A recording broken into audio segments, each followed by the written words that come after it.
Hi, I'm Reen, and I'll be introducing Team Pretty, shown on the red team. Even though it says Team Johnny in text, it's actually Team Pretty. And they brought the Tempest, the Oracle, the Caracal, the Tower, and the Rifter.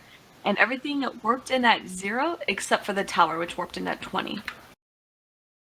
And the other team, Team Johnny, has warped in all in a cluster at 50 kilometers. They've brought their Typhoon, Ferox, Osprey, Thrasher, and Slasher. It's an interesting choice there. As we saw in the last match, the Afterburning Slasher, warping in at range, had a lot of difficulty getting into a useful position. We got 5 seconds or so until the match starts. We'll see how it plays out. Yeah, so I know the Oracle and the Caracal, which are generally pretty good at shooting at range, have actually warped in at 0. I'm kind of surprised by that. Is there something I'm probably missing, Rek, or do you think that's a smart play by the Team Pretty? I'm not sure. We'll see. I think the Oracle and the Caracal would have no problem applying at about 50 kilometers range. I think they were. I'm not sure what they were hoping to gain from being warping in at 0, but I don't think they necessarily lost anything. Now, meanwhile, what's confusing to me is that the Oracle is burning directly at them and losing all of his armor with no logistics or rep bots to rep him. Perhaps he's going in to suicide tackle the Typhoon or something. I don't know, but the Rifter already seems to have done a pretty good job tackling the Typhoon, so we'll see if it's a good trade. Yeah, this Oracle is already in very low armor, and obviously he's armor tanked, so it looks like he's going to be the first one down. I'm not quite. Yep, he's dead. I'm not quite sure what the intent of that was, although the Typhoon now is actually in armor as well, even though they do have an Osprey for shield reps. Yeah, the Typhoon actually is unusual among the battleship fits for this season in that it has no local tank. It only has a buffer and a micro warp. And I figure once you can lock it down like that Rifter has, you can pretty much squish it, which seems like what they're doing now.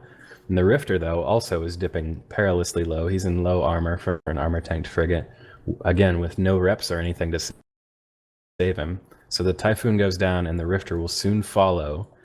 I'd call that a good trade for Team Pretty. Yeah, for sure.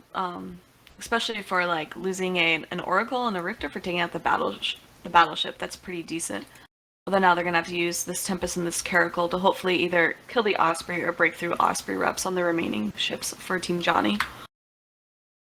Yeah, the Osprey, with not much of a buffer and an ancillary shield repper, it can tank for quite a while on its own there. But that's like you mentioned about the trade there. The Typhoon was really the DPS backbone of Team Johnny's comp today. That's it says on the screen 1200 DPS in the pick ban tool, which is a little unrealistic. I think that uses Fury missiles, but with that gone, I'm not entirely sure that Team Johnny will have the damage to do anything real and measurable aside from tick out the Talwar maybe, which is now in armor, and the Osprey as well is getting large chunks taken out of it and then pulled back. Yeah, and it does not look like he has any rep bots either. Normally, when we see these Logi setups, that people will bring some amount of rep bots either with these battle cruisers or with their support to try and keep them alive a little longer. But now the Osprey is dead, which is kind of the core to keeping. I mean, for the support of Team Johnny, so not good for them. Now, the Thrasher going down pretty quickly as well. I imagine their Repbot backbone was contained within the Typhoon. And the Thrasher is down. Looking pretty good for Team Pretty today. Yeah, Team Pretty is actually doing really well, and I think this is the first time we've seen a no-logi setup win just today, but I know we haven't seen quite too many of them. I think maybe the first match, so that we saw a no-logi setup. They have done pretty well, especially for losing their battle cruiser DPS. Yeah, and that's I'm really not sure what the play there was with the Oracle.